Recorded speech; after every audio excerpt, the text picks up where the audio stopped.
Greetings, educators. Today I'm going to talk about teaching reading outside and apart from the Marva Collins Phonics Chant using guided reading.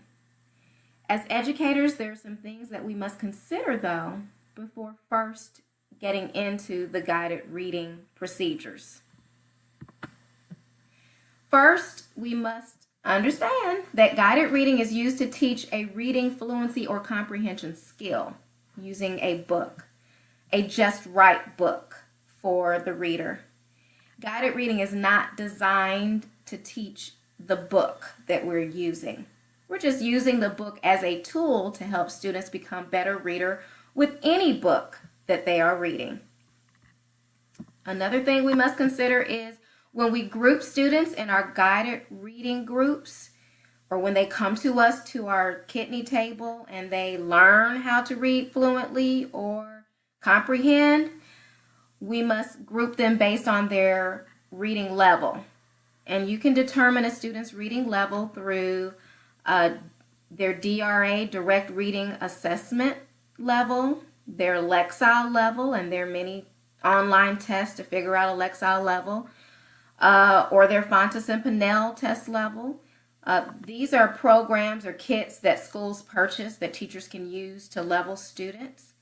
Also, the STAR reading test used through Accelerated Reader online is another way to find out a student's reading level and group them. We should choose guided reading books based on the group's reading levels and interests. So when we're grouping students, we probably want about 4 to 6 students per guided reading group when they're meeting with you as the teacher. With that being said, you probably won't have 4 to 5 or 6 students that are all on the same reading level. Let's say level I or level 20. You will probably have to combine levels that are close together.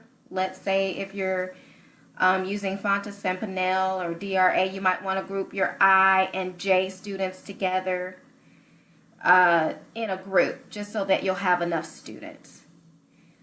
You also want to choose books based on the interest of the students. So maybe give the students an interest survey or just ask them verbally, what types of books do you like to read?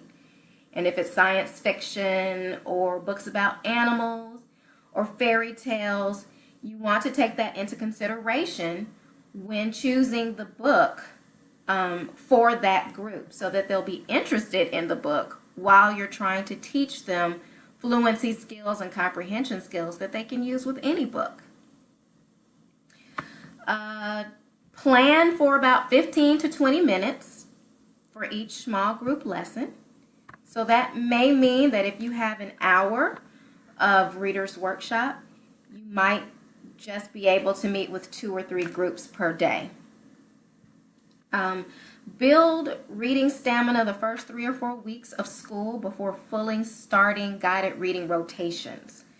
So in my classroom, what that would look like is maybe the first week of school, I'm allowing the students to read 5 to 10 minutes independently at their seats on their own, and I'm walking around the classroom monitoring, making sure that they're reading and staying on task.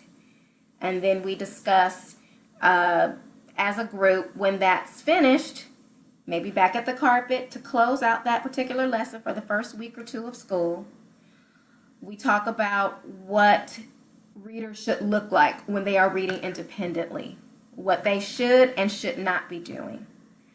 Maybe the second week or the third week of school, we increase that amount of time to 10 to 15, up to 20 minutes. And I would even have a group of students come to the kidney table independently, not with me sitting there at first. And I would just walk around the room while everyone's reading independently. This is to get them ready for when I'm at the kidney table actually teaching a small group of students and not with them at their independent reading seats, which is just their desk.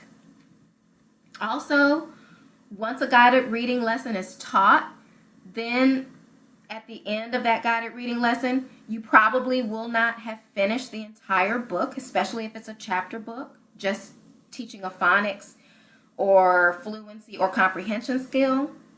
So when that skill has been taught and the book is still not complete, you may want to consider giving the book to that student to put in their book bag that hangs on the back of their chair to read on their own independently for their own independent reading and enjoyment. Some things to consider looking at, some websites to consider looking at to help you set up or think about guided reading at the beginning of the school year are Jan Richardson guidedreading.com or thedailycafe.com. And they have all types of great getting ready for the school year tips that teachers can use. Stay tuned for my next video where I'll be talking about what you do at the beginning of Reader's Workshop after everything has been set up and now you have a group of students, 4 to 6 students sitting in front of you. What do you do? Thank you.